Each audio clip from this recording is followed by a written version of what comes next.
पूछ रहे हैं लक्षण बताइए। आत्मा साक्षात्कार व्यक्ति का लक्षण क्या है? वो हो गया था 54 वर्ष में। स्थिता प्रज्ञस्य का भाषा समाधिस्तस्य केशव स्थिताधि किम प्रभाषे किमासीत ब्रजेत किम। इसके लक्षण क्या है? बॉडी लैंग्वेज जो बोलते हैं उसे लक्षण बोलते हैं। लक्षण क्या है? किस प्रकार से बोलता है? स्थितियों में उसके वचन कैसे होते हैं?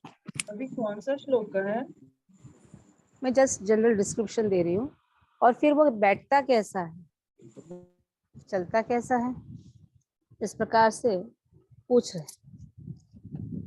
हाँ, तो आज हम 56 श्लोक करें, दूसरे अध्याय के 56 श्लोक।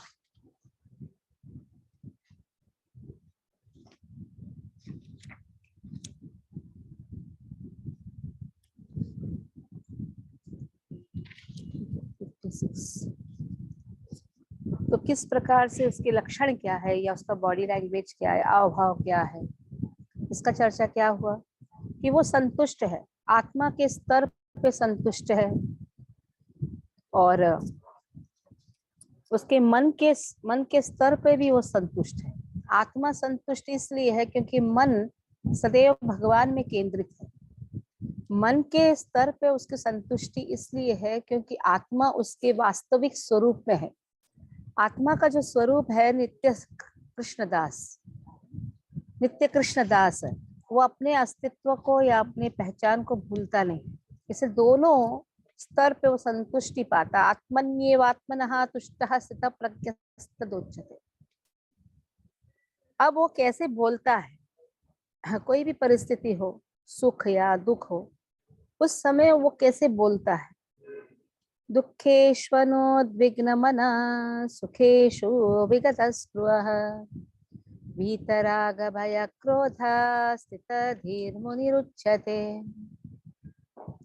दुःखेष्वनुद्विग्नमनः सुखेषु विगतस्पृहः वीतराग भय क्रोधा स्थितधीर्मुनिरुच्यते।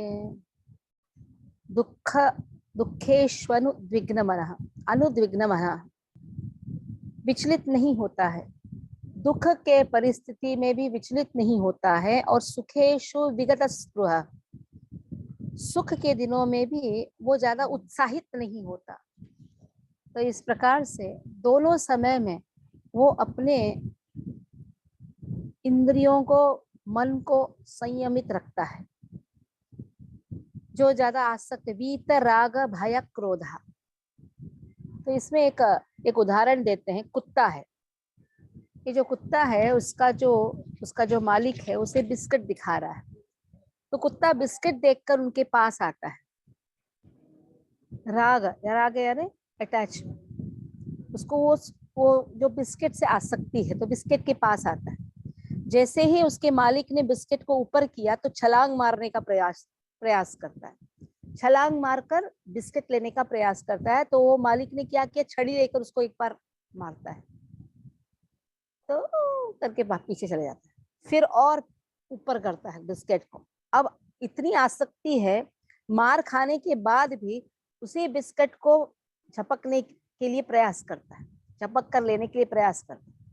फिर मार खाता है। ऐसे मार खाते खाते खाते ऐसे हो जाता है कि अब जैसे ही बिस्किट दिखता है तो उसको छड़ी की याद आती है। उसको छड़ी की याद आती है। तब उसे क्रोध आता है। इतना क्रोध आता है कि उसके मालिक को जाकर वो काट देता है। तो ये जो आसक्ति से क्रोध उत्पन्न होता है, इसीलिए जो स्थितधीर मुनि होते हैं वो वीत यानी इस दोनों परिस्थितियों से वो रहित रहते हैं। वीत यानी मुक्त रहते हैं। वीत राग भय क्रोध। राग है, भय है, क्रोध है। अब देखिए, भयभीत था कुत्ता, कितना भयभीत था, उसी की आसक्ति से वो भयभीत था। अब वही आसक्ति से भयभीत होकर एक समय में वो क्रोधित हो जाता है। क्यों? उसकी आसक्ति पूरी नहीं होती है। इसलिए वीत राग भय क्रोध, तीनों चीजों से वो मुक्त है। राग से भी मुक्त है, भय से भी मुक्त है और क्रोध से भी मुक्त है। और ऐसा जो मुनि है उसे स्थित धीर मुनि कहते हैं। वैसे मुनि की परिभाषा है, यहाँ दिया है, देखिए निरुक्ति डिक्शनरी से मुनि की परिभाषा दिया है। मुनि का क्या परिभाषा है, महाभारत से दिया है। न चासा वृषिर यस्य मतम न भिन्नम, जिसका मत एक दूसरे के साथ भिन्न रहता ही है। देखिए स्थिति मुनि वो है जिसका मत साधु शास्त्र से भिन्न नहीं होता है, तो वो स्थित धीर मुनि होता है। नहीं तो मुनि क्या है, एक दूसरे से झगड़ा करते रहते हैं, इसका मत और दूसरा मुनि का मत समान नहीं रहता है, इसलिए वो एक दूसरे से झगड़ा करते हैं। कि स्थित धीर मुनि जो होते हैं उनका जो मत है साधु से, शास्त्र से, गुरु से, उनका मत भिन्न नहीं है। ठीक है, तो ये कि क्या दुखेश अनुद्विग्न मना, इसीलिए दुख के समय में अनुद्विग्न मना विचलित नहीं होता है। क्यों, उसे ऐसा लग रहा है कि भगवान की कृपा है इसलिए मुझे ज्यादा दुख का अनुभव नहीं हुआ है। नहीं तो मैंने ऐसे ऐसे कार्य किए हैं, गलत कार्य किए हैं, मेरे कर्म इतने खराब हैं कि मुझे ज्यादा दंड मिलना चाहिए था। हाँ, पाव कटना चाहिए था लेकिन उंगली कट कर चले गए। कभी कभी हम कहते हैं ना, अरे चप्पल जब चोरी होती है, अरे जो बड़ा होने वाला था छोटे से निकल गया। ऐसे सुख के समय में भी वो ज्यादा उत्साहित नहीं होता है, क्योंकि वो उसे ऐसा लग रहा है कि ये मैं योग्य ही नहीं हूँ ये सब प्राप्त करने की, मेरी योग्यता नहीं है, लेकिन ये भगवान की कृपा है कि मुझे ये सब मिल रहा है। इसलिए सुख की भी उसकी अपेक्षा नहीं होती है, सुख मिलता भी है तो ज्यादा वो उत्साहित नहीं रहता है। और दुख के समय में वो अपने आप को ही सोचता है कि अरे तो भगवान की कृपा है, छोटे से दुख से चले गया है। ऐसे इस प्रकार से वो बोलता है। और एक प्रकार का बोलना ऐसा है कि ये दुख क्या है, ये दुख तो कुछ भी नहीं है, भगवान का विरह का दुख तो सबसे बड़ा दुख है। और ये सुख क्या है, ये तो तुच्छ है। और सुख यानी भगवान का नाम जो जप कर रहा हो वो से सबसे बड़ा सुख है। सबसे बड़ा सुख जो है भगवान का नाम जप कर रहा हो, इसके बढ़कर क्या सुख हो सकता है। इसलिए ना दुख में विचलित है, ना सुख में हर्षित है, दोनों समय में वो सिर्फ भगवान का स्मरण करता है। इस प्रकार से वो बोलता है। रूमा माता जी पढ़िए। हरे कृष्ण माता जी, दंडवत प्रणाम। दुखे स्वनुद्विग्नमना सुखेषु विगतस्पृहा वीतराग भय क्रोध स्थितधीर्मुनिरुच्यते। जो त्रय तापों के होने पर भी मन में विचलित नहीं होता अथवा सुख में प्रसन्न नहीं होता और जो आसक्ति, भय तथा क्रोध से मुक्त है, वह स्थिर मन वाला मुनि कहलाता है। तात्पर्य श्रील प्रभुपाद के द्वारा। मुनि शब्द का अर्थ है वह जो शुष्क चिंतन के लिए मन को अनेक प्रकार से उद्वेलित करे किंतु किसी तथ्य पर न पहुंच सके। कहा जाता है कि प्रत्येक मुनि का अपना अपना दृष्टिकोण होता है और जब तक एक मुनि अन्य मुनियों से भिन्न न हो तब तक उसे वास्तविक मुनि नहीं कहा जा सकता। न चासा वृषिर्यस्य मतम न भिन्नम, महाभारत 1 पर्व 3:117। किंतु जिस स्थिति मुनि का भगवान ने यहाँ उल्लेख किया है वह सामान्य मुनि से भिन्न है। स्थित मुनि सदैव कृष्ण भावना भावित रहता है क्योंकि वह सारा सृजनात्मक चिंतन पूरा कर चुका होता है। वह प्रशांत निशेष मनोरथांतर स्तोत्र रत्न 43 कहलाता है, या जिसने शुष्क चिंतन की अवस्था पार कर ली है और इस निष्कर्ष पर पहुंचा है कि भगवान श्री कृष्ण या वासुदेव ही सब कुछ है। वासुदेव सर्वमिति सब महात्मा सुदुर्लभ, वह स्थिर मुनि कहलाता है। ऐसा कृष्ण भावना भावित व्यक्ति तीनों तापों के संघात से तनिक भी विचलित नहीं होता क्योंकि वह इन कष्टों को भगवत कृपा के रूप में लेता है और वह पूर्व पापों के कारण अपने को अधिक कष्ट के लिए योग्य मानता है और वह देखता है कि उसके सारे दुख भगवत कृपा से रंच मात्र रह जाते हैं। इसी प्रकार जब वह सुखी होता है तो अपने को सुख के लिए अयोग्य मानकर इसका भी श्रेय भगवान को देता है। वह सोचता है कि भगवत कृपा से ही वह ऐसी सुखद स्थिति में है और भगवान की सेवा और अच्छी तरह से कर सकता है और भगवान की सेवा के लिए तो वह सदैव साहस करने के लिए सन्नद्ध रहता है। वह राग या विराग से प्रभावित नहीं होता। राग का अर्थ होता है अपनी इंद्रिय तृप्ति के लिए वस्तुओं का ग्रहण करना और विराग का अर्थ ऐसी इंद्रिय आसक्ति का अभाव। किंतु कृष्ण भावनामृत में स्थिर व्यक्ति में न राग होता है न विराग, क्योंकि उसका पूरा जीवन ही भगवत सेवा में अर्पित रहता है। फलता सारे प्रयास असफल रहने पर भी वह क्रोध नहीं होता। चाहे विजय हो या न हो, कृष्ण भावना भावित व्यक्ति अपने संकल्प का पक्का होता है। हरे कृष्ण।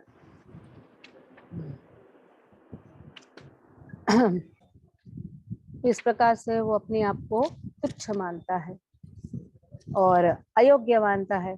कोई भी अगर उसको फल प्राप्त हो जाता है तो अयोग्य मानता है और अपने आप को भाग्यवान मानता है कि भगवान के कारण जो दुख आने वाले थे वो कम इसमें आकर चले गए। यह सर्वत्रानभिस्नेह तत्तत् प्राप्य शुभाशुभम नाभिनन्दति न द्वेष्टि तस्य प्रज्ञा प्रतिष्ठिता। यह सर्वत्रानभिस्नेह तत्तत् प्राप्य शुभाशुभम नाभिनन्दति न द्वेष्टि तस्य प्रज्ञा प्रतिष्ठिता। तो यह सर्वत्रान सभी जगह, अनभिस्नेह स्नेह शून्य,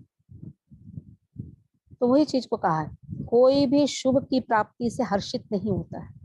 तत्तत् प्राप्य शुभा अशुभ, अगर कोई शुभ होता है तो भी उसके प्रति उसको कोई स्नेह नहीं है, अशुभ है तो भी वो विचलित नहीं होता है।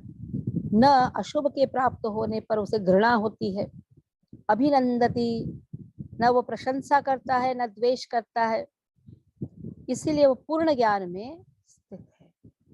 कोई शुभ परिस्थिति में वो विचलित नहीं, अशुभ परिस्थिति में विचलित नहीं, न वो प्रशंसा करता है न हर्षित होता है न वो घृणा करता है।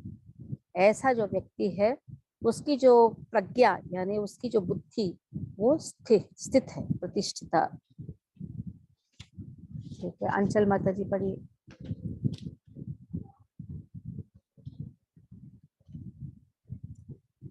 हरे कृष्ण माता जी, दंडवत प्रणाम।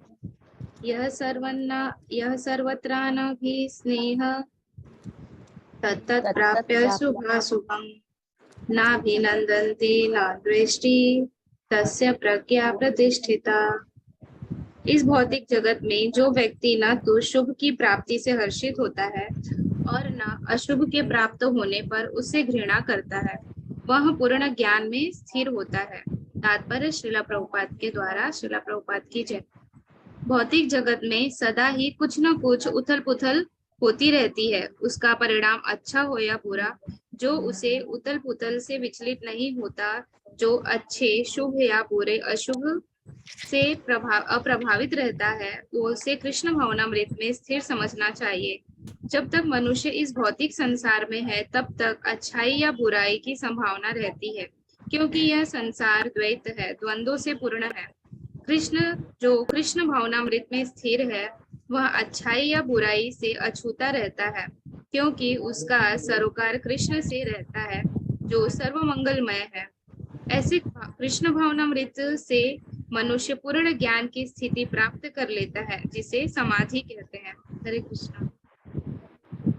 जिसे समाधि कहते हैं। अभी हमने पढ़ा था समाधि सम्यग आदीयते अस्मिन् आत्म तत्व एकात्म, हमारे तत्व को जानना कि हम सदैव भगवान के दास हैं, आत्म तत्व। अब 58 से लेकर 61 तक एक आत्म साक्षात्कारी व्यक्ति कैसे बैठता है। बैठना यानी अपने इंद्रियों को संकुचित करके अब अपनी इंद्रियों का प्रयोग नहीं करना। जैसे फालतू बातें हैं तो मुंह को चुप रखता है। अगर जिस कार्य में उसको अपनी इंद्रियों को वहां से थोड़ा हटा लेता है, क्यों, वहाँ कृष्ण भावना का कुछ कार्य तो है नहीं, तो फालतू बातें करना, प्रजल्प करना, उसमें वो यूज नहीं करता, खींच लेता है अपनी इंद्रिय को, इंद्रिय विषयों से खींच लेना, इसे कहते हैं बैठना। तो कैसे बैठता है, कछुए जैसे बैठता है। तो तुलना कछुए से किया है, टॉर्टोइस। आप देखेंगे कछुआ क्या करता है, अपनी इंद्रियों को सिकुड़ लेता है। तो कभी कभी ऐसा लगता है बड़ा सा पत्थर है, कोई उसके ऊपर बैठता है, कभी कभी चलने लगता है पत्थर, चलता हुआ पत्थर नहीं, वो कौन है, कछुआ है।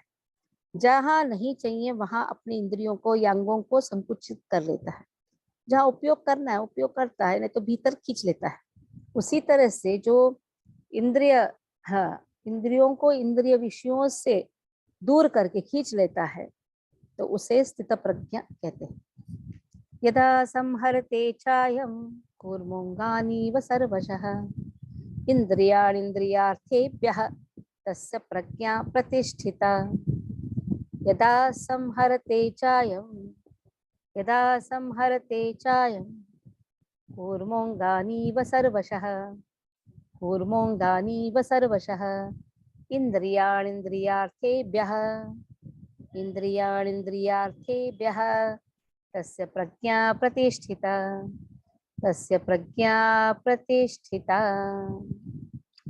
यदा संहरते चायं, संहरते समेट लेना, अयम कूर्मः, ये जो कूर्म है क्या करता है, अपने इंद्रियों को समेट लेता है, अंग को समेट लेता है।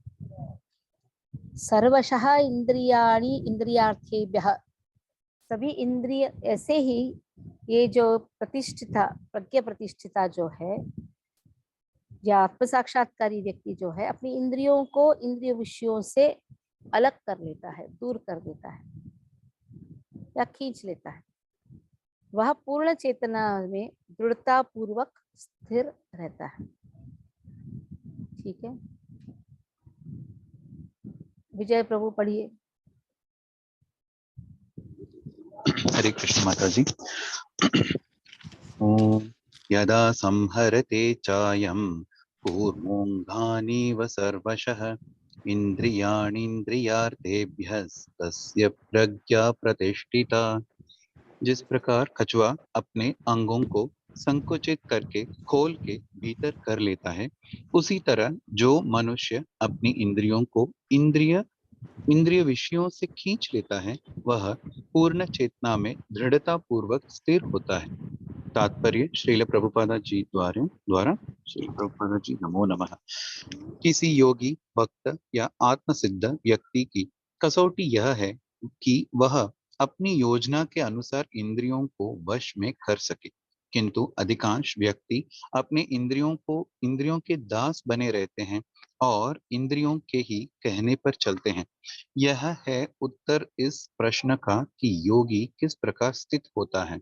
इंद्रियों की तुलना विषैले सर्पों से की गई है। वे अत्यंत स्वतंत्रता पूर्वक तथा बिना किसी नियंत्रण के कर्म करना चाहती हैं। योगी या भक्त को इन सर्पों को वश में करने के लिए एक सपेरे की भांति अत्यंत प्रबल होना चाहिए। वह उन्हें कभी भी कार्य करने की छूट नहीं देता। शास्त्रों में अनेक आदेश हैं, उनमें से कुछ करो तथा कुछ न करो में संबंध है। जब तक कोई इन करो या ना करो का पालन नहीं कर पाता और इंद्रिय भोग पर संयम नहीं बरतता है, तब तक उसका कृष्ण भावनामृत में स्थिर हो पाना असंभव है। यहाँ पर सर्वश्रेष्ठ उदाहरण कछुए का है। वह किसी भी समय अपने अंग समेट सकता है और पुनः विशिष्ट उद्देश्यों से उन्हें प्रकट कर सकता है। इसी प्रकार कृष्ण भावना भावित व्यक्तियों की इंद्रियां भी केवल भगवान की विशिष्ट सेवाओं के लिए काम आती हैं, अन्यथा उनका संकोच कर लिया जाता है। अर्जुन को उपदेश दिया जा रहा है कि वह अपनी इंद्रियों को आत्म तुष्टि में न करके भगवान की सेवा में लगाए। अपनी इंद्रियों को सदैव भगवान की सेवा में लगाए रखना कूर्म द्वारा प्रस्तुत दृष्टांत के अनुरूप है, जो अपनी इंद्रियों को समेटे रखता है। हरे कृष्णा। विषया विनिवर्तन्ते निराहारस्य देहिनः रसवर्जं रसोऽप्यस्य परं दृष्ट्वा निवर्तते। तो कैसे हम दूर रखें इंद्रियों को, इंद्रिय वस्तु से कैसे दूर रखें? तो इंद्रियों को तो कुछ ना कुछ एंगेजमेंट तो चाहिए, तो इसलिए कहते हैं परम दृष्ट्वा निवर्तते। आप हायर एंगेजमेंट, इससे भी जो अच्छा है वो करिए। जैसे अगर आपको बच्चों को टीवी से दूर करना है तो उसको कुछ और एंगेजमेंट दीजिए, उसको कुछ ड्राइंग दे दीजिए, क्राफ्ट दे दीजिए, कुछ अच्छा कुछ काम करेगा तो बुरा काम से दूर हो जाएगा। विषया विनिवर्तन्ते निराहारस्य देहिनः, इंद्रिय भोगों की वस्तु से विनिवर्तन्ते अगर दूर रखना है, निराहारस्य निषेधात्मक प्रतिबंधों से दूर रखना है, देहिना क्या करना चाहिए? रसवर्जम, स्वाद का त्याग करना। रसः अपि अस्यः परम दृष्ट्वा अत्यंत उत्कृष्ट वस्तुओं में अनुभूति करना, यानी हायर एंगेजमेंट। आप अच्छा कुछ काम करो, जैसे आपके घर में मेहमान आते हैं, उस दिन आप टीवी नहीं देखते, क्यों? खातिरदारी करते हो, या उत्सव होता है। इसलिए कहते हैं अगर आप हरे कृष्ण महामंत्र करेंगे, अगर आप भगवान के लिए सब कार्य करेंगे, तो छोटे मोटे निम्न कार्य को अपने आप छोड़ देंगे। भगवान का प्रसाद खाने का अगर हम अपने आप में आदत लगाएंगे, तो बाहर फालतू खाएंगे कुछ नहीं, सब चीज भगवान को भोग लगाएंगे और खाएंगे। परम दृष्टवा, हायर टेस्ट, प्रभुपाद कहते हैं हायर टेस्ट। जब हायर टेस्ट आ जाता है तो लोअर टेस्ट अपने आप निकल जाता है। ऊंचा स्वाद या उत्कृष्ट स्वाद, इसकी अनुभूति हो जाती है, तो निम्न स्वाद अपने आप निकल जाता है। ठीक है, सुशांत प्रभु पढ़िए।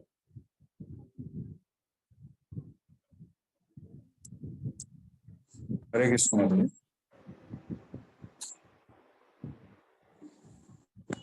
विषया विनिवर्तन्ते निराहारस्य देहिनः सर्ववर्जे रसवर्जम रसोप्यस्य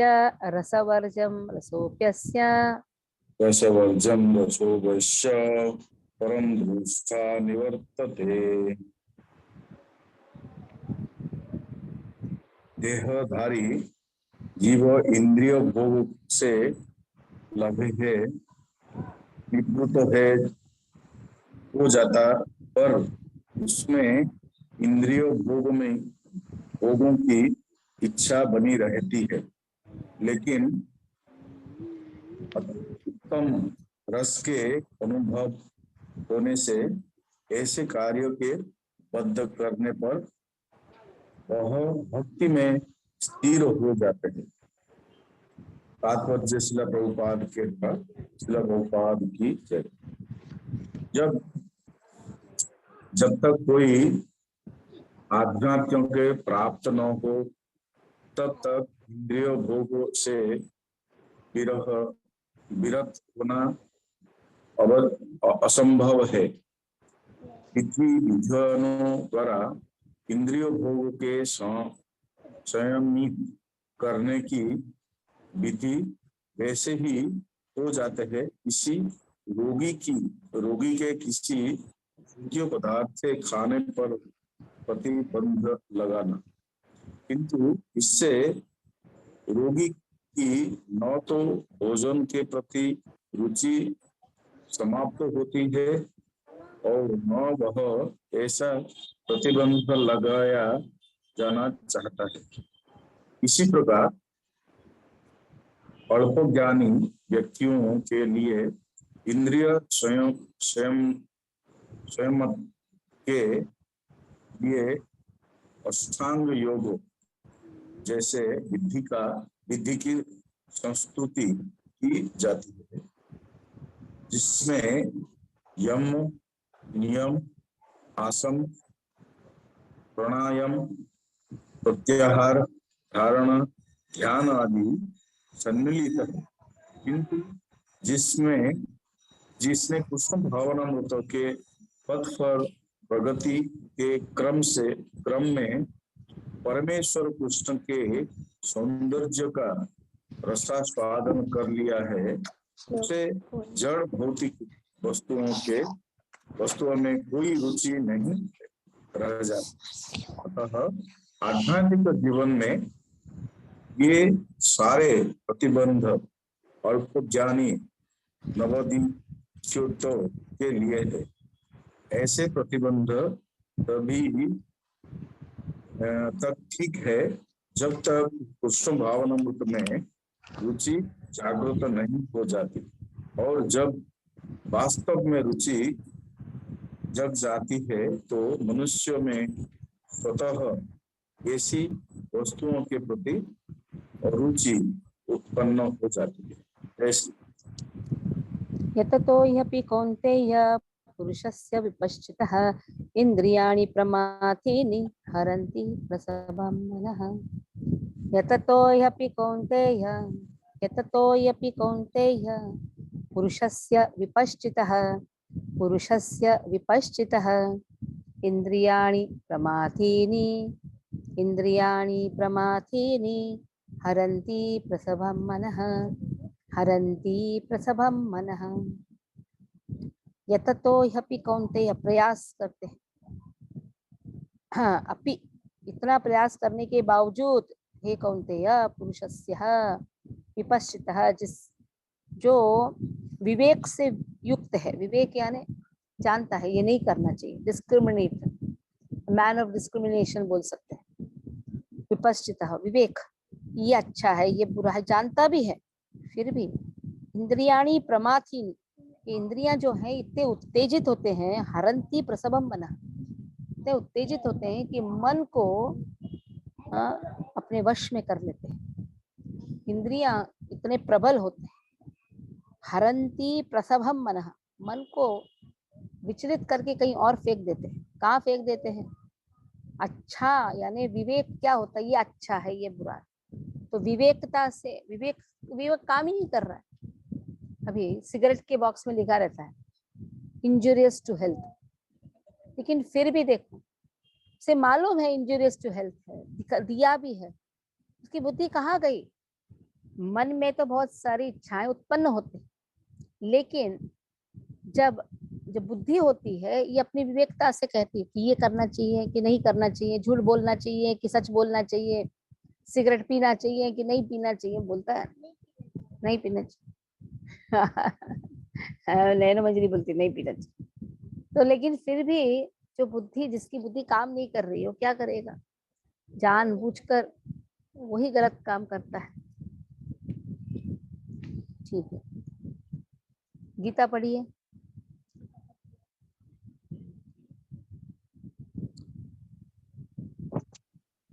यततो ह्यपि कौन्तेय पुरुषस्य विपश्चितः इन्द्रियाणि प्रमाथीनि हरन्ति प्रसभं मनः। हे अर्जुन, इंद्रियां इतनी प्रबल तथा वेगवान है कि वे उस विवेकी पुरुष के मन को भी बलपूर्वक हर लेती है, जो उन्हें वश में करने का प्रयत्न करता है। तात्पर्य श्रील प्रभुपाद द्वारा। अनेक विद्वान ऋषि, दार्शनिक तथा अध्यात्मवादी इंद्रियों को वश में करने का प्रयत्न करते हैं, किंतु उनमें से बड़ा भी कभी कभी विचलित मन के कारण इंद्रिय भोग का लक्ष्य बन जाता है। यहाँ तक कि विश्वामित्र जैसे महर्षि तथा पूर्ण योगी को भी मेनका के साथ विषय भोग में प्रवृत्त होना पड़ा। यद्यपि वे इंद्रिय निग्रह के लिए कठिन तपस्या तथा योग कर रहे थे। विश्व इतिहास में इसी तरह के अनेक दृष्टांत है।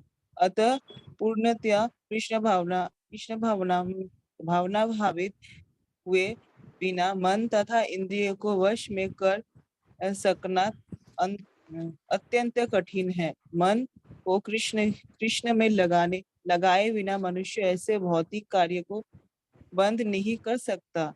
परम साधु तथा भक्त यमुनाचार्य ने क्या कहा है? यदवधि मम चेत पदारविंदे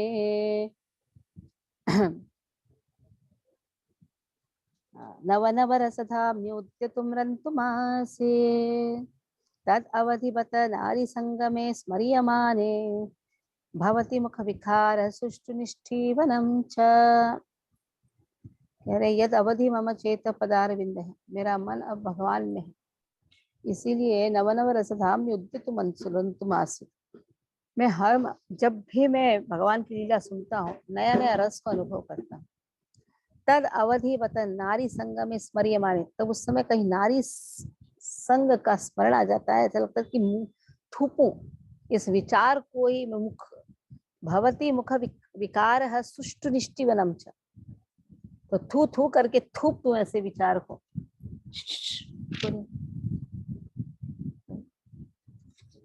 तो इस प्रकार से यहाँ यामुनाचार्य कहते हैं कि ऐसे इंद्रियों को इंद्रिय वस्तु से कब बाहर निकलेंगे, जब हमारा मन भगवान में केंद्रित रहे।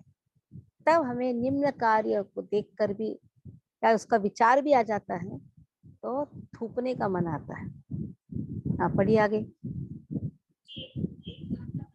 जब से मेरा मन भगवान कृष्ण के चरणाबिंद के सेवा में लग गया है और जब से मैं नित्य नव दिव्य रस का अनुभव कर रहा हूँ, तब से स्त्री प्रसंग का विचार आते ही मेरा मन अधर से फिर जाता है और मैं ऐसे विचार से थू करता हूँ।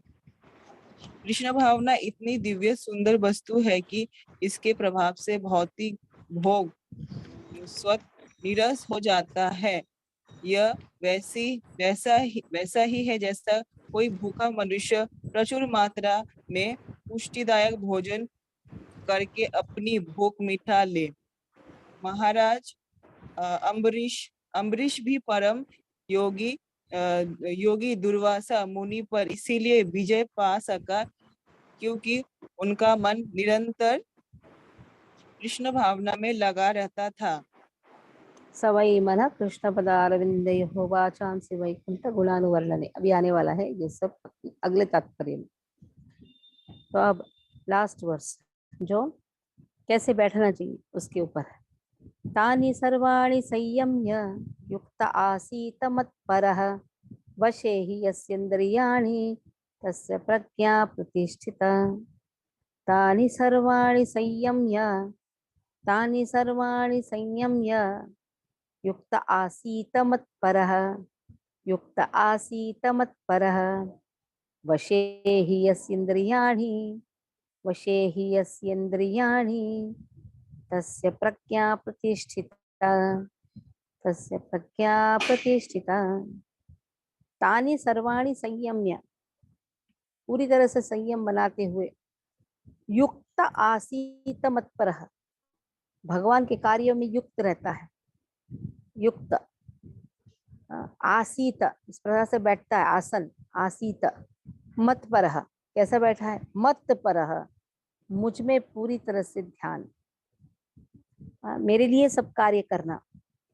इस प्रकार से वशे ही यस्य इंद्रियाणि, अपनी इंद्रियों को वश में रख लेता है। और ऐसा ही जो व्यक्ति है उसे बुद्धिमान व्यक्ति कहते हैं या आत्म साक्षात्कार व्यक्ति कहते हैं। मत्परः, ये मत्परः शब्द बहुत ही महत्वपूर्ण है। मद भक्ति प्रभावेन सर्व इंद्रिय विजय पूर्विका। मद भक्ति प्रभावेन, मेरे भक्ति के प्रभाव से सर्व इंद्रिय विजय पूर्विका, पूरे इंद्रियों को उन्होंने विजय प्राप्त कर लिया है। स्वात्म दृष्टि सुलभेति भाव, इसीलिए स्वात्म दृष्टि, वो अपने आप को पहचानता कि मैं भगवान का दास हूँ, वो सुलभ तरीके से, सुलभेति भाव, भगवान का मैं दास हूँ, ये कब समझ में आएगा। इसे ही समाधि भी कहते हैं, इसे ही मत्पराह भी कहते हैं। मद भक्ति प्रभावेन, भगवान की भक्ति है इसीलिए सभी इंद्रियों के ऊपर उसने विजय प्राप्त कर लिया है। जब इंद्रियों पर विजय प्राप्त कर लिया है तो अपना पहचान बड़े सुलभ तरीके से जान लेता है,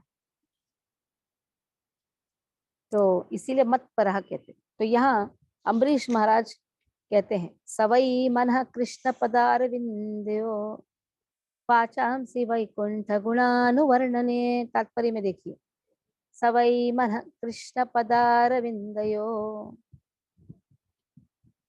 वाचांसि वैकुंठ गुणानुवर्णने करौ हरेर्मन्दिरमाजनादिषु श्रुतिं चकाराच्युत सत्कथोदये मुकुन्दलिङ्गालय दर्शने दृशौ तद्भृत्य गात्रा स्पर्श अंग संगमम्।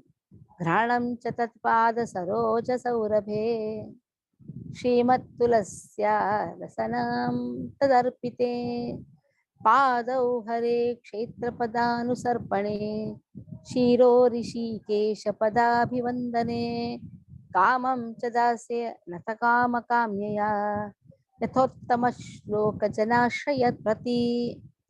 ये जनाश्रय रति इसे ही मतपरः कहते हैं। ऐसी रति है, यह उत्तम श्लोक है। कैसे उत्तम श्लोक है? क्योंकि इस श्लोक में कहा है सबई मन कृष्ण पदारविंदे, अपने मन को भगवान में केंद्रित करो। जब मन को भगवान में केंद्रित करेंगे तब वाचांसी वैकुंठ गुणानुवर्णन, भगवान का वर्णन अपने आप सहज रूप से होता रहेगा। करो और हरेर मंजिल मार्जनादिशो, मंदिर का मार्जन करो। और फिर श्रुतिम चकाराच्युत सत्कत होते, कानों से भगवान के विषय में सुनो। मुकुंद लिंगालय दर्शन दृश्यो, भगवान का दर्शन करो, आंखों से भगवान का दर्शन करो। और जो तद्भृत्य गात्र स्पर्शंग संगमम, ये जो स्किन या त्वचा जो है वो किसके लिए है? भगवान के भक्तों के रज को अपने मस्तक में डालो। घ्राणम च तत्पाद सरोवर सौरभे, नसिका क्यों है? नसिका से भगवान के फूलों का गंध लो, चढ़ाए हुए फूलों का गंध लो। श्रीमत तुलसी रसनाम तदर्पिते, जो तुलसी भगवान को अर्पण किया है उसका रसास्वादन करो। जो पाँव है भगवान के मंदिर में जाओ। जो सर है ऋषिकेश पदाभिवंदने, भगवान के सामने झुको। कामम चदास्य तु काम कामया, हमारी जो भी इच्छा है वो क्या होनी चाहिए? भगवान की इच्छा को पूर्ति करने की इच्छा होनी चाहिए। भगवान की इच्छा क्या है? वो पूर्ति करने के लिए ही हमारी इच्छा है, या फिर हमारे लिए अकेले कुछ इच्छा नहीं है। और ऐसे जो है यही मतपरः भक्त है। से लास्ट में देखिए मतपरः के बारे में बलदेव विद्याभूषण कहते हैं, मत भक्ति प्रभावे न, मत से मद आया, मत परः, परः कहाँ से आया? प्रभावे न, पर, इसलिए मत भक्ति प्रभावे न सर्व इंद्रिया विजय पूर्विका, पूरे इंद्रियों को विजय प्राप्त कर लिया। स्वात्म दृष्टि सुलभेति भाव, इस प्रकार से स्वात्म दृष्टि सुलभेति भाव, अपना पहचान वह सहज रूप से कर सकता है। ठीक है, तो वही दिया हुआ है। कभी कभी अग्नि का भी उदाहरण दिया है। जिस प्रकार जलती हुई अग्नि कमरे के भीतर की सारी वस्तुओं को जला देती है, उसी प्रकार से योगी के हृदय में स्थित भगवान विष्णु सारे मलों को जला देते हैं।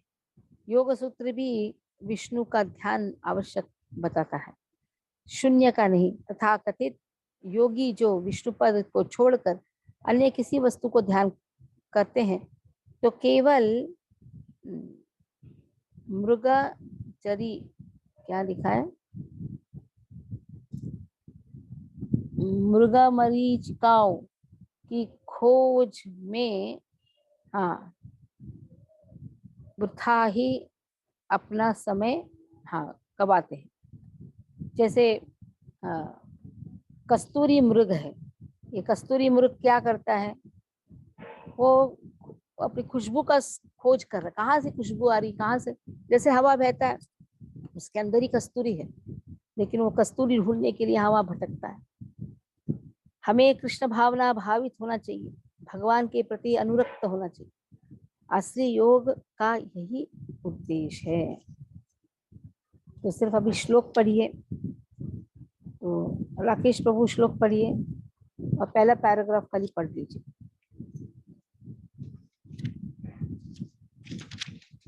हरे कृष्ण माता जी। तादि सर्वादि संयमयुक्त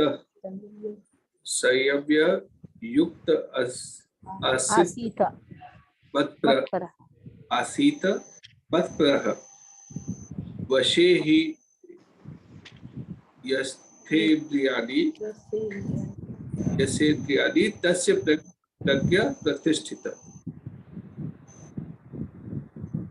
जो इंद्रियों को पूर्णतया वश में रखते हुए इंद्रिय संयमन करते हैं और अपनी चेतना के को मुझ में स्थिर कर देते हैं वह मनुष्य स्थिर बुद्धि कहलाते हैं। तात्पर्य, इस श्लोक में बताया गया है कि योग सिद्धि की चरम अनुभूति कृष्ण भावनामृत ही है। जब तक कोई कृष्ण भावना भावित नहीं होता तब तक इंद्रियों को वश में करना संभव नहीं है। जैसे कि पहले कहा जा चुका है कि दुर्वासा मुनि का झगड़ा महाराज अम्बरीश से हुआ, क्योंकि वह गर्ववश महाराज अम्बरीश पर क्रुद्ध हो गए, जिससे अपनी इंद्रियों को रोक नहीं पाए। दूसरी ओर यद्यपि राजा मुनि के समान योगी न था, किंतु वह कृष्ण के भक्त थे और उसने मुनि को सारे अन्याय सह लिए, जिससे वह विजय हुआ। राजा अपनी इंद्रियों को वश में कर सका क्योंकि उसमें निम्नलिखित गुण थे। उनका उल्लेख श्रीमद् भागवत में हुआ है। ठीक है, अभी नेक्स्ट श्लोक ले लेते हैं। ध्यायतो विषयान् पुंसः संगस्तेषुपजायते संगा संजायते कामः कामात् क्रोधो विजायते। अब ये दो जो श्लोक है 62 और 63, ये दोनों एक दूसरे के साथ साथ पढ़ना चाहिए। क्रोधात् भवति सम्मोहः सम्मोहात् स्मृति विभ्रमः स्मृतिर्भ्रंशात् बुद्धिनाशो बुद्धिनाशात् प्रणश्यति। ध्यायतो विषयान् पुंसः संगस्तेषुपजायते संगा संजायते कामः कामात् क्रोधो विजायते क्रोधात् भवति सम्मोहः सम्मोहात् स्मृति विभ्रमः स्मृतिर्भ्रंशात् बुद्धिनाशो बुद्धिनाशात् प्रणश्यति। बुद्धि का नाश कब होता है, कहाँ से प्रारंभ हुआ? ध्यायतो विषयान् पुंसः, ध्यान किसमें ध्यान है? विषय वस्तु में ध्यान। ऐसा ध्यान लगाता है कि उसके साथ आसक्ति हो जाती है। संगस्तेषु उपजायते, संग करने की आसक्ति हो जाती है। संगा संजायते कामः, ऐसी आसक्ति उसकी बढ़ती जा रही है, ऐसी इच्छा और बढ़ती जा रही है, लेकिन वो पूरा नहीं होता है तो क्रोध, कामात् क्रोधो विजायते, तब उसे क्रोध आ जाता है। और जब क्रोध उत्पन्न होता है, क्रोधात् भवति सम्मोह, क्रोध के कारण वो और सम्मोहित हो जाता है, संपूर्ण रूपेण मोहित हो जाता है, पूर्ण मोहित हो जाता है। सम्मोहात् स्मृति और भ्रम, और उसी मोह से वो अपनी स्मरण शक्ति को खो लेता है। स्मरण शक्ति क्या होना चाहिए? स्मरण क्या आना चाहिए? भगवान का मैं नित्य दास हूँ, ये भूल जाता है, दासत्व को ही भूल जाता है। तो ऐसे भूलने से बुद्धि नाशात् प्रणश्यति, बुद्धि का नाश हो जाता है। प्रारंभ कहाँ से हुआ? ध्यान, भगवान पे ध्यान नहीं, अन्य सब वस्तुओं में ध्यान होता है। जिसका ध्यान भगवान में है, सवई मन कृष्ण पदारविंदयोः, तब जाकर वो इंद्रियों को भगवान के कार्य में केंद्रित कर सकता है। ध्यान, अगर ध्यान विषय वस्तु में है तो इंद्रियां भी विषय वस्तु में लग जाती। आप देखिए, आप एक जगह में देखते रहेंगे, आप उस जगह को नहीं देख रहे हैं, आप मन में जो देख रहे हो उसको देखो। पहले मन के स्तर पे दिखता है, फिर वो देखने के लिए आंखों को इस्तेमाल किया जाता है। मन के स्तर पे हम खाते हैं। पाव भाजी का स्मरण करो, आपको पाव भाजी दिखेगी, स्वाद भी आ जाएगा, सुगंध भी आ जाएगी। मन के स्तर पे खाते हैं, मन के स्तर पे देखते हैं, मन के स्तर पे बोलते हैं। आने तो उसको मैं ऐसे से बोलने वाला हूँ। उसके बाद जब ऐसे विचार करते हैं, जब वो सामने आता तब जाकर अब बोलते हैं। इसलिए मन को भगवान में लगाओ। मन में कुछ ना कुछ लेके आएंगे, कड़वाहट लेके आएंगे, अच्छा कुछ लेके भी आ जाएंगे, तो मन के स्तर पे बोलेंगे, वही चीज वापस मुंह में आ जाता है, वही। इसलिए मन पहला बोलता है।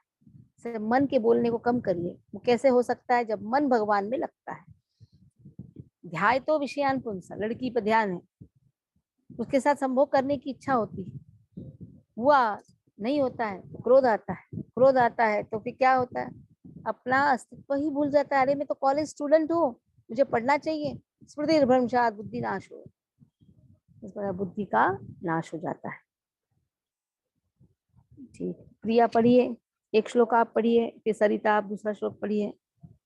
दंडवत प्रणाम माता जी।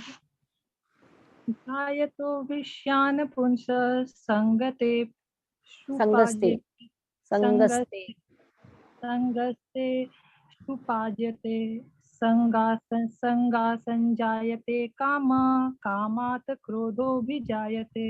संगस्तेषु पजायते, संगस्तेषु पजायते।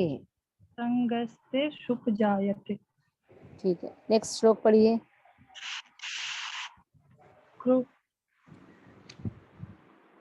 सरिता अनम्यूट कर।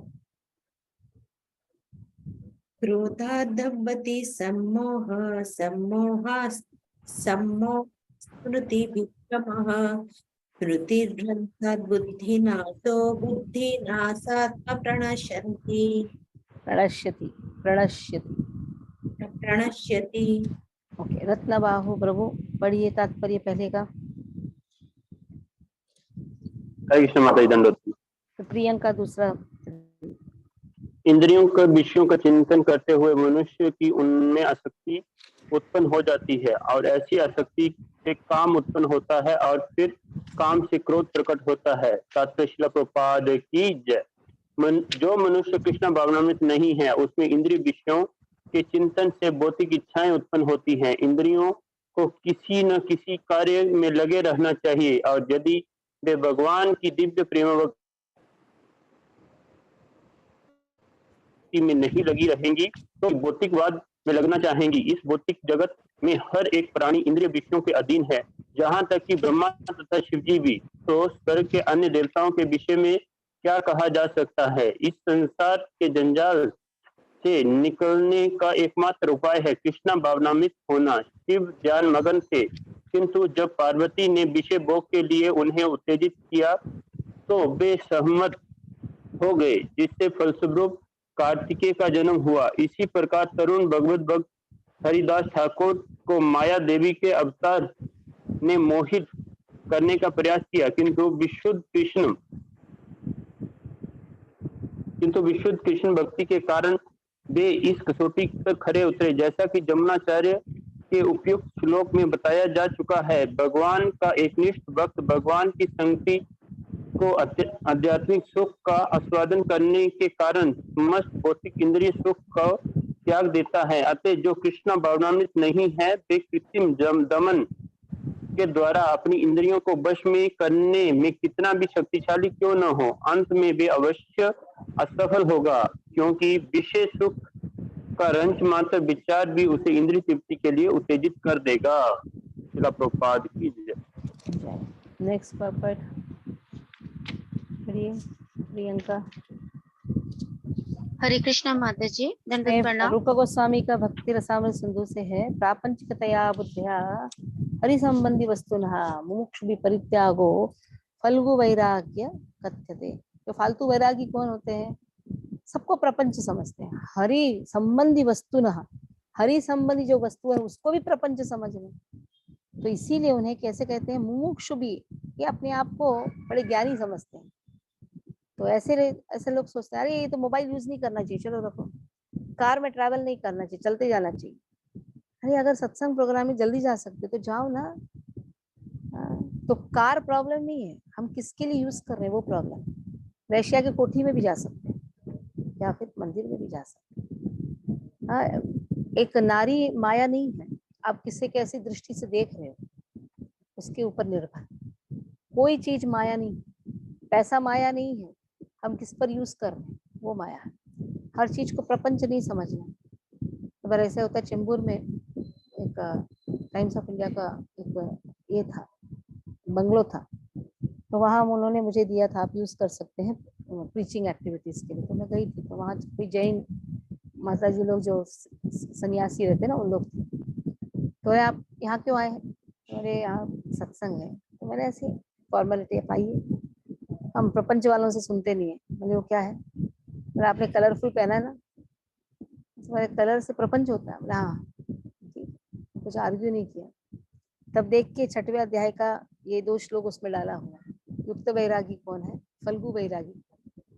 युक्त वैरागी वो होता है, वो हर चीज को भगवान के लिए यूज करता है। फल्गु वैरागी वो है, ये नहीं, वो नहीं, ये नहीं करना है, वो नहीं करना है। हर चीज को भगवान में यूज करो, हर चीज में भगवान को देखो और भगवान के लिए इस्तेमाल करो। ठीक है, पढ़िए। कृष्ण भावना अमृत के विकास से, वहां से पढ़िए। हरे कृष्ण माता जी। कृष्ण भावना अमृत के विकास से मनुष्य जान सकता है कि प्रत्येक वस्तु का उपयोग भगवान की सेवा के लिए किया जा सकता है। जो कृष्ण भावना अमृत के ज्ञान से रहित है, वे कृत्रिम ढंग से भौतिक विषयों से बचने का प्रयास करते हैं। फलतः वे भव बंधन से मोक्ष की कामना करते हुए भी वैराग्य की चरम अवस्था को प्राप्त नहीं कर पाते, तथा उनका तथाकथित वैराग्य फल्गु अर्थात गुण कहलाता है। इसके विपरीत कृष्ण भावना भवित व्यक्ति जानता है कि प्रत्येक वस्तु का उपयोग भगवान की सेवा में किस प्रकार किया जाए। फलतः वह भौतिक चेतना का शिकार नहीं होता। उदाहरणतः निर्विशेषवादी के अनुसार भगवान निराकार होने के कारण भोजन कर सकते हैं, अतः वो अच्छे खाद्यों से बचता रहता है। किंतु भक्त जानता है कि कृष्ण परम भोक्ता है और भक्ति पूर्वक उन पर जो भी भेंट चढ़ाई जाती है उसे वे खाते हैं। अतः भगवान को अच्छा भोजन चढ़ाने के बाद भक्त प्रसाद ग्रहण करता है। इसे प्रकार इस हर वस्तु प्राणवान हो जाती है। अधपतन और अधपतन का कोई संकट नहीं रहता। भक्त कृष्ण भावना अमृत में रहकर प्रसाद ग्रहण करता है, जबकि अभक्त इस पदार्थ के रूप में तिरस्कार कर देता है। अतः निर्विशेषवादी अपने कृत्रिम त्याग का कारण जीवन का भोग नहीं पाता, और यही कारण है कि मन को थोड़े से विचलित से वह भवकूप में पुनः आ गिरता है। कहा जाता है कि मुक्ति के स्तर तक पहुंच जाने पर भी ऐसा जीव नीचे गिर जाता है, क्योंकि उसे भक्ति का कोई आश्रय नहीं मिलता। हरे कृष्णा। हरे कृष्णा। तो यहाँ हम समाप्त करते हैं। इसके आगे हम कल करेंगे। कल सुबह 8 से 9 क्लास रहेगी। ठीक है, और किसी का कोई प्रश्न है? हमारी नयन मंजरी बहुत आतुर रहती, कब श्लोक बोलो। हरे कृष्ण माता जी। हाँ, होने दो गुरु प्रश्न। हरे कृष्ण। हाँ, हरे कृष्ण माता जी। हाँ बोलिए। और नैना मंजरी माता जी तो बहुत अच्छा श्लोक बोलता है, जो गुरु महाराज बहुत खुश हो गया था। आपसे महाराज जी का बात हो रहे थे, तब मैं अंदर था, मैं सोचा आप आओगे ही। क्लास था, इंग्लिश का क्लास चल रहा था यहाँ। हाँ हाँ हाँ हाँ, देखा गुरु महाराज आपका सेंटर पे गए थे। मैं सोचा यहाँ पे आएंगे आप। मैं आने वाली थी, लेकिन यहाँ इंग्लिश का भक्ति हाँ। शास्त्री थी, फिर मैंने कैंसिल नहीं किया उसको। हाँ, तो महाराज को बोला था ना हमने, प्रसादम क्या क्या बनाओ। हाँ, तो देने के लिए महाराज जी बोला नहीं, फिर उन्होंने सो गया थे, फिर दूसरा भक्त आके उठा दिया था ना महाराज जी को। अच्छा। वो बोलते पोपा जी का डिसाइपल हूँ मैं, थोड़ा वही लेके फिर महाराज जी सो गया था, फिर उठ गए। अच्छा, तो देखा मैंने। नयन मंजरी को श्लोक बोलना है। 1 मिनट। वाचो वेगम मनस क्रोध वेगम चित्ता वेगम परकरोपस्तवेगम एतान वेगान यो विषेत धीरः सर्वामपि मानपितुमिच्छ शिष्य अत्याहार प्रयासस्य प्रजल्पोन्यमागः शलशङ्कश्च लौल्यं च श्रद्धैर्भक्ति विनिश्चिति उत्साह निश्चरायधैर्यः तत्तत्कर्मा प्रवर्तन संगत्यागात् तो वृत्ते शील शर्बीर भक्ति प्रसिद्ध। आपको आएगा भी उपदेशामृत में। पिछले साल उपदेशामृत सिखाते समय इनकी मम्मी और पापा भी कर रहे थे, तब तो ये सीख गई फटाफट। हरे कृष्णा कृष्ण कृष्ण हरे हरे, हरे राम राम राम। सकलकतरुदस्य वैष्णव कृष्ण वृंद की जय, श्रील प्रभुपाद की जय।